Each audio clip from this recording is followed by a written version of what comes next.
उनसे हम दोस्ती ना करें, लड़ाई भी ना करें और उनसे दोस्ती ना करें। उसे शब्द कहते हैं उदासीन। जो अवगुण, निंदनीय आचरण करने वाले जन हैं, उनसे हमें द्वेष भी नहीं करना और मित्रता भी नहीं करनी। तो उदासीन अतिरहि गोसाई, उदासीन को तो हमारा उनसे कोई मतलब नहीं है। अगर हम गंदे बच्चों का संग करेंगे तो गंदी आदतें हमारे अंदर आ जाएँगी। गंदी आदतें आ जाएँगी तो हमारा जीवन बेकार हो जाएगा। बहुत इस समय खतरनाक ये दोस्ती चल रही है, जो मोबाइल और बच्चों की जो हालत है, मतलब चिंतनीय है। जैसे छोटे से पौधे में दीपक लग जाए तो उस किसान की हालत क्या होगी? पूरी खेती बर्बाद हो जाएगी। अब कुछ ऐसा समय आ रहा है कि हमारे जो बड़े महापुरुष हैं, जिनके वचन के प्रभाव से अमंगलों का नाश होता है, उनकी हालत शरीर की ऐसी प्रभु किए दे रहे हैं कि मतलब बड़ा कष्ट होता है। जैसे अब एक तो प्राय रह ही नहीं गए, कुछ उपासक हैं जो एकांत भजन करके अपना कल्याण चाहते हैं। और आवश्यकता हमें हमारी समाज को ऐसा है कि अनुभूत और शास्त्र सम्मत वाणी के द्वारा जगत का अब सत्संग नहीं मिलेगा, शास्त्र स्वाध्याय नहीं होगा तो अध्यात्म का पता नहीं, तो फिर पता वही है टीवी और मोबाइल और गलत बच्चों का संग।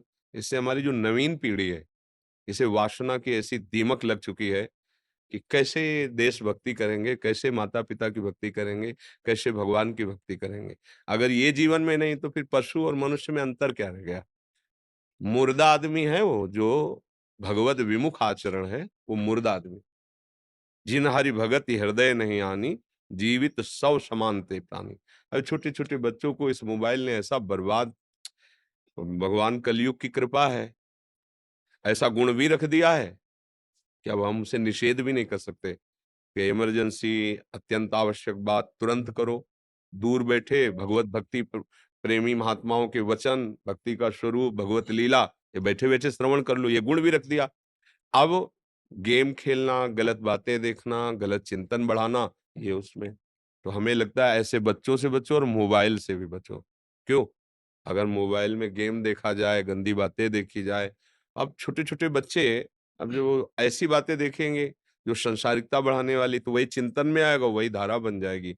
इसीलिए हमारे पूर्व में चाहे राजकुमार हो और चाहे गरीब का बालक हो, दोनों को संतों के पास रखा जाता था गुरुकुलों में, क्योंकि वहां शास्त्रीय शिक्षा, भागवती शिक्षा, बाल्यापन एकदम ब्रह्मचर्य और धर्मयुक्त, तो गृहस्थी में जाकर वही परम पावन गृहस्थ बनते थे।